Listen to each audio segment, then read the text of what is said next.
Hello everyone and welcome to UGC NET mentor guys. आज की इस वीडियो में एक बहुत ही इंपॉर्टेंट विषय पे बात होने वाली है। स्टूडेंट्स को असिस्टेंट प्रोफेसर इंटरव्यू से पहले ही बाहर निकाल दिया जा रहा है, उन्हें इंटरव्यू में अपीयर ही नहीं होने दिया जा रहा है। इंटरव्यू से पहले डॉक्यूमेंट वेरिफिकेशन होता है जिसमें स्टूडेंट्स की छटनी हो रही है, बाहर निकाल दिया जा रहा है। डॉक्यूमेंट वेरिफिकेशन से पहले स्टूडेंट्स ने प्री एग्जाम क्वालिफाई किया, उसके बाद मेंस एग्जाम क्वालिफाई किया और उसके बाद जब डॉक्यूमेंट वेरिफिकेशन हो गया तो उनको बाहर निकाल दिया गया। और किस वजह से निकाला गया? नेट सर्टिफिकेट को लेकर के। तो ये वीडियो आप सभी के लिए बहुत इंपॉर्टेंट रहने वाली है, जो भी नेट की तैयारी कर रहे हैं या फिर जो जिन्हें भी असिस्टेंट प्रोफेसर बनना है फ्यूचर में। तो ये वीडियो आप सभी के लिए बहुत इंपॉर्टेंट रहने वाली है। मेक श्योर वीडियो को एंड तक जरूर देखिए ताकि आपको हर चीज अच्छे से समझ में आ जाए कि चल क्या रहा है इंडिया में। गाइस देखिए, हरियाणा पब्लिक सर्विस कमीशन की तरफ से 2024 के एंड में नोटिफिकेशन आया था जिसमें असिस्टेंट प्रोफेसर की 2000 से ज़्यादा वैकेंसीज आई थी और इसमें फॉर्म फिलिंग करवाई गई थी। इसकी फॉर्म फिलिंग की फीस जो थी वो 1000 रुपये थी जनरल कैटेगरी की। और अगर आप हरियाणा के बाहर से अप्लाई करते हो तो आप जनरल कैटेगरी में कंसिडर किया जाता हो। आपसे 1000 रुपये लिए गए थे फॉर्म फिलिंग के लिए, आपने पे कर दिए। जब सभी ने फॉर्म फीस पे कर दी, और मैं आपको स्टार्टिंग से कहानी समझा देता हूँ कि कहानी क्या हुई है। अगस्त में फॉर्म फिलिंग आप देखेंगे, अगस्त में फॉर्म फिलिंग हुई थी, 7 अगस्त से लेकर 27 अगस्त तक फॉर्म फिलिंग चली थी। उसके बाद इसके फॉर्म दोबारा से रीओपन किए गए थे, मार्च के मंथ में दोबारा से फॉर्म फिलिंग करवाई गई थी। तो यहाँ पर इस तरीके से मामला हुआ, फॉर्म फिलिंग हुई।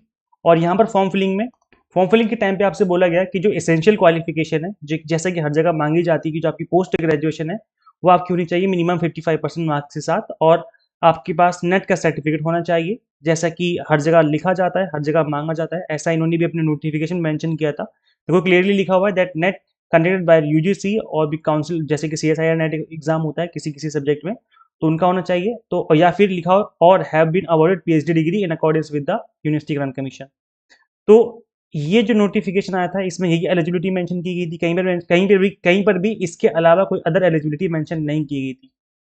फिर होता ये है कि इन्होंने इस नोटिफिकेशन में ये मेंशन किया था, यहाँ पे आप देख सकते हो that the eligibility of candidates with regard to educational qualification, इनकी जो आपकी पोस्ट ग्रेजुएशन है और नेट है, ये जो क्वालिफिकेशन है ये होगी shall be determined on closing date, यानी 27 अगस्त 2024 से पहले पहले आपकी पीजी भी कंप्लीट हो with required percentage plus net भी आपने पास कर रखा हो, fix for the submission of online application forms. तो इसके बाद अगर आपने नेट एग्जाम क्वालिफाई किया या पीजी कंप्लीट किया तो वो कंसिडर नहीं किया जाएगा, आपको डिस्क्वालीफाई कर दिया जाएगा।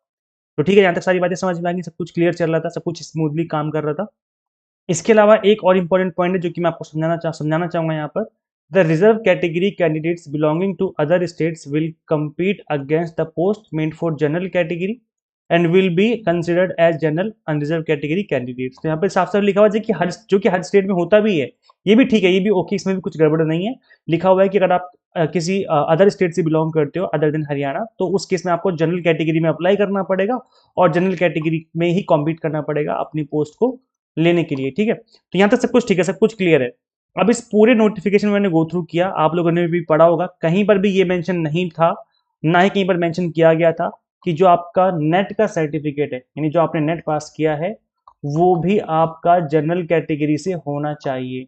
नेट अगर आप पास करते हो, किसी भी कैटेगरी से आपने पास किया हो, चाहे वो जनरल से किया हो या ओबीसी से किया हो या एससी एसटी से किया हो, किसी भी कैटेगरी से पास किया हो, net is for national level, मतलब ऑल ओवर इंडिया आप एलिजिबल होते हो अप्लाई करने के लिए। नेट जो है आपका एलिजिबल माना जाता है। अभी तक यही चला था, सब कुछ ठीक चल रहा था, अभी तक यही चल रहा था। हरियाणा पहला ऐसा स्टेट बनता है जिसने ये बोला कि जो आपका नेट का सर्टिफिकेट है वो भी जनरल कैटेगरी का होना चाहिए। अगर आप जनरल कैटेगरी में अप्लाई कर रहे हो तो अदर देन हरियाणा, मतलब हरियाणा से बाहर के हो, तो आपको जनरल में अप्लाई करना है, और जनरल में अप्लाई करना है तो फिर आपका जो सर्टिफिकेट है वो भी जनरल का होना चाहिए। अब प्रॉब्लम ये आई कि स्टूडेंट्स ने जनरल में अप्लाई तो कर दिया, लेकिन जो सर्टिफिकेट था उनके पास था रिजर्व कैटेगरी वाला। तो यहाँ पर ये प्रॉब्लम आ गई। अच्छा, यहाँ पर भी हरियाणा भी, चलो ठीक है, मान लिया कि हरियाणा की बात सही है कि जनरल में अप्लाई करते हो तो आपके पास जनरल का सर्टिफिकेट होना चाहिए, मान लिया, ठीक है, मान लिया आपकी बात, it is okay.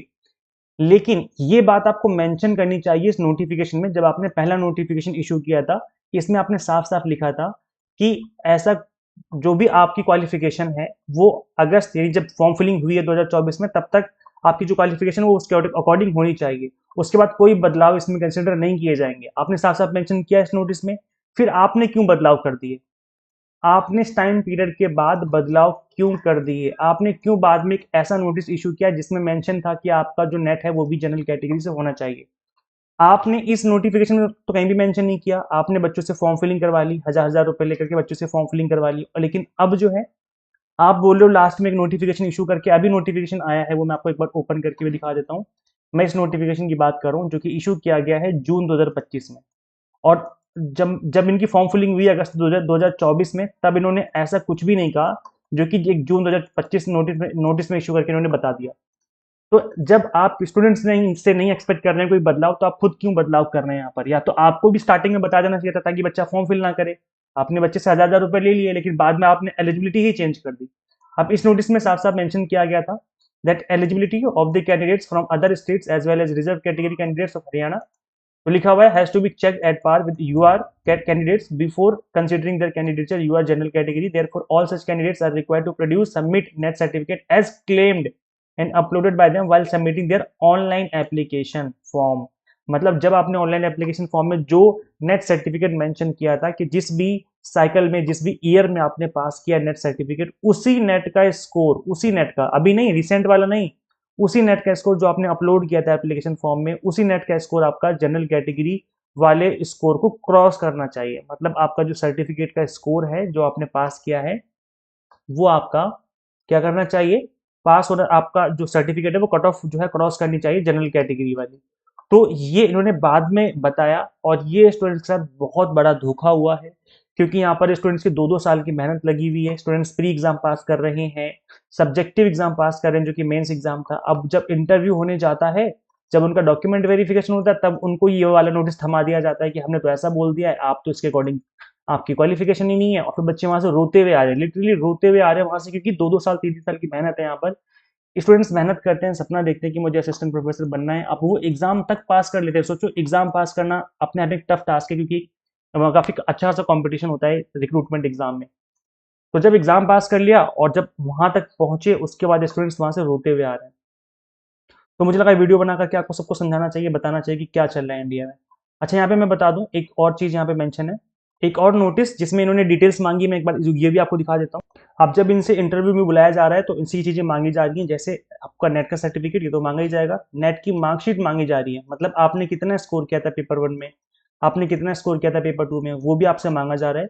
And category wise जो कट ऑफ लिस्ट आती है नेट जो एनटीए जो इशू करता है, वो भी मांगी जा रही है। 3 चीजें मांगी जा रही हैं।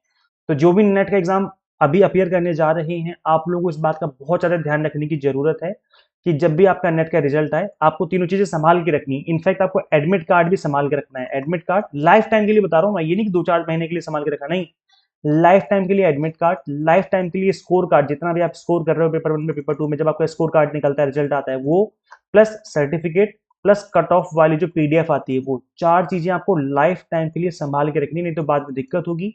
कई बार डाउनलोड नहीं होती चीजें, नहीं, कई बार इधर उधर हो जाती है, तो फिर दिक्कत होती है यहाँ पर रिक्रूटमेंट के टाइम पर। तो अभी तो आप स्टूडेंट हैं, अभी तो आप इधर उधर चीजें कर दोगे, लेकिन जब रिक्रूटमेंट होगा तब आपको लगेगा कि सर ने सही कहा था, हमें इसको सेव करके रखना चाहिए था साइड में। अब यहाँ पे एक चीज और है जो कि मैं आपको समझाना चाहूंगा, दैट यहाँ पे देखो लिखा हुआ है, in case of the candidates who fail to appear in the commission office on the scheduled date and time to prove their eligibility for general or UR post, the commission will take decision regarding their eligibility with respect to general category based on their available record as per clause 16(7) ये देखो ध्यान से पढ़ना, of the advertisement, no document which have not been uploaded will be considered। मतलब ऐसा कोई भी document जो कि आपने एप्लीकेशन फॉर्म भरते हुए अपलोड नहीं किया था, वो कंसिडर ही नहीं किया जाएगा। तो सपोज करो आपने अगस्त में फॉर्म फिलिंग करी, अगस्त 2024 में आपने फॉर्म फिलिंग करी, तब आपका जो नेट का स्कोर था वो आपने जनरल कैटेगरी वाला स्कोर आप क्वालिफाई नहीं कर पा रहे थे, लेकिन आप पढ़ रहे थे, मेहनत कर रहे थे। फिर आपने क्या किया, जो दिसंबर 2024 वाला एग्जाम था, या जो अभी जून में एग्जाम हुआ है 25 में, इसमें आपने अच्छा खासा स्कोर किया, जेआरएफ हो गया आपका, सपोज करो आपका जेआरएफ हो गया, तो इस केस में, या फिर अगर आपका नेट का जो एग्जाम है वो आपने क्वालिफाई कर लिया जनरल कैटेगरी से, तो भी ये आपको कंसिडर नहीं करेंगे, क्योंकि उन्होंने साफ साफ लिखा हुआ है कि जब आपने फॉर्म फिलिंग करी थी उसी टाइम पर एडवर्टीजमेंट में लिखा हुआ था that no document which have not been uploaded will be considered. तो मतलब ये आपको कंसिडर ही नहीं करेंगे, भले आपने बाद में जेआरएफ क्यों ने क्वालिफाई कर लिया हो। तो ये एक बहुत ही बड़े लेवल की प्रॉब्लम है जो कि स्टूडेंट्स फेस कर रहे हैं। अब यहाँ पर कुछ चीज़ें मांगी गई हैं, अगर आप जनरल कैटेगरी से कॉम्पीट करना चाहते हो, है ना, तो यहाँ पर कुछ चीज़ें मांगी गई हैं, जैसे देखो ध्यान से सुनना, score in net exam enclose score sheet, जो भी आपने स्कोर किया था, जो भी आपका रिजल्ट निकल के आता है वो, कट ऑफ जो जनरल कैटेगरी की जाती है वो, कट ऑफ रिजर्व कैटेगरी की जाती है वो, नेट क्वालिफाई किस कैटेगरी में क्या है वो, और कैंडिडेट ने अगर पीएचडी कर रखी तो उसका प्रूफ, अगर नहीं कर रखी तो कोई बात नहीं। तो ये चीज़ें ऐसी हैं जो कि मांगी जा रही हैं आपसे और स्टूडेंट्स इसकी वजह से डिस्क्वालीफाई हो रहे हैं। अब गाइस देखो, ये थोड़ा सा हार्ट ब्रेकिंग है कि यूजीसी कहता है कुछ और है और कॉलेजेस और स्टेट अपनी खुद की मनमर्जी चला रही हैं। स्टेट कहते हैं कि भाई आपका जो सर्टिफिकेट है वो जनरल से होना चाहिए, जबकि यूजीसी कहता है कि अगर आपने एक बार नेट एग्जाम पास कर लिया so that is national level exam, ये ऑल ओवर इंडिया में आप कहीं भी अप्लाई कर सकते हो, किसी भी स्टेट में किसी भी कॉलेज में जाके अप्लाई कर सकते हो, कोई दिक्कत नहीं आती। यूजीसी ऐसा कहता है, लेकिन स्टेट साफ साफ मना कर रहे हैं कि भाई हम कंसिडर नहीं करेंगे, हम कंसिडर तभी करेंगे जब आपने जनरल से पास किया होगा नेट सर्टिफिकेट, नेट का एग्जाम। तो ये थोड़ा मनमानी चल रही है। अगर स्टूडेंट्स केस करना चाहें तो कोर्ट केस करें, ये आप सबका राइट बनता है। अगर आप कोर्ट केस करेंगे तो मे भी शायद आपके फेवर में डिसीजन आए, क्योंकि मुझे लगता है कहीं ना कहीं चीज़ गलत हुई है। इनको अपने पहले नोटिफिकेशन में ही मेंशन कर देना चाहिए था, ताकि बच्चे फॉर्म फिल ही ना करते, 1,000 रुपये एटलीस्ट बचते, प्लस उनकी साल 2 साल की जो मेहनत लगी है, जो पढ़ाई कर रहे थे, अपना जो टाइम और एफर्ट लगा रहे थे वो नहीं लगाते, तो दो दो टाइम भी वेस्ट हुआ, पैसे भी वेस्ट हुए। बहुत गलत बात, बहुत गलत चीज़ हुई है। एचपीएससी को ऐसा बिल्कुल भी नहीं करना चाहिए था, बाद में नोटिस इशू करके इनको बिल्कुल नहीं बताना चाहिए था, पहले ही बता देना चाहिए था कि ऐसा ऐसा है। फॉर्म फिलिंग के 4 से 6 महीने बाद आप ऐसे बताओगे तो कैसे चलेगा। तो स्टूडेंट्स परेशान हो रहे हैं, और इनफैक्ट इंटरव्यू में उनको अपियर नहीं होने दिया जा रहा है, उनसे उनको पहले ही बाहर निकाल दिया जा रहा है।